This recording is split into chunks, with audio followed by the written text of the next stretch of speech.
We're now joined from our Lagos bureau by Wole Famurewa, markets editor at CNBC Africa's Nigerian bureau. Well, he's going to give us some insight into how the Nigerian elections went this past weekend and perhaps give us some information as to how today's results count is going so far. Wole, it's such a pleasure to speak to you. From your perspective, a wrap so far of the elections, how did it go?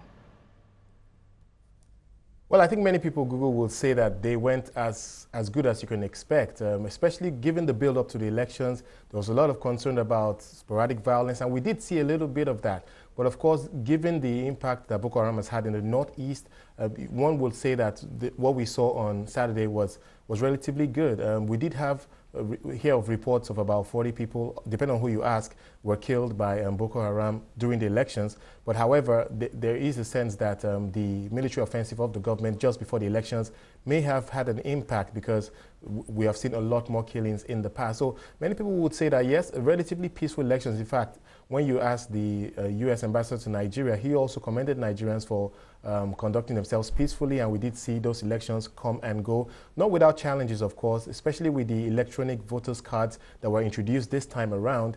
They clearly didn't work as many had expected, and over time we did see those issues sorted out. But there are still some states, the particular hotspots, particularly in the southeast. River State is a major hotspot where the opposition party, the APC, are protesting the polls, and they are saying that no election results should be announced from that part of the country. So we still wait for that, but what we're hearing from INEC is that we would see those election results announced at some time today.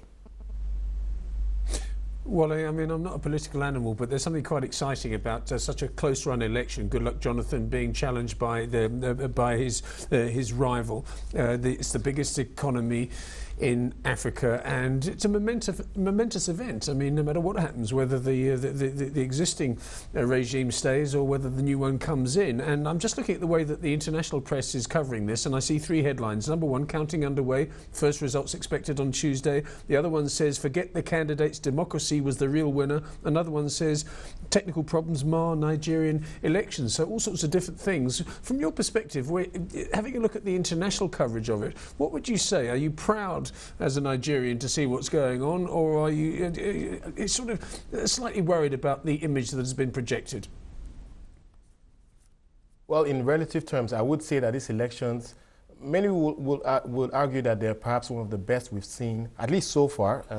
The big test will be after the elections and the reaction of the supporters of the ruling PDP and, of course, the main opposition APC. As you know, just before these elections, most polls would tell you that it was too close to call, and it would be tough to see. It's really tough to predict who will win the elections. And so far, what we're hearing is that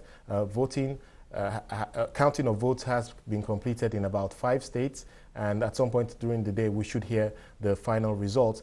But looking at it relatively, I would say that this is certainly one of the most peaceful, one of the most credible elections that I have seen in this country. Wole, you do mention that counting will take place and the numbers will be finalized between today or tomorrow. I understand that the Jonathan camp versus the Buhari camp, nobody really wants to be a loser here. Could this results announcement spur up potential violence? Yes, I think that is the big worry. We've gone past the elections, and what happens next is what many people are beginning to speculate about. In 2011, when we did see Goodluck Jonathan win the elections, he was also running against the main opposition party.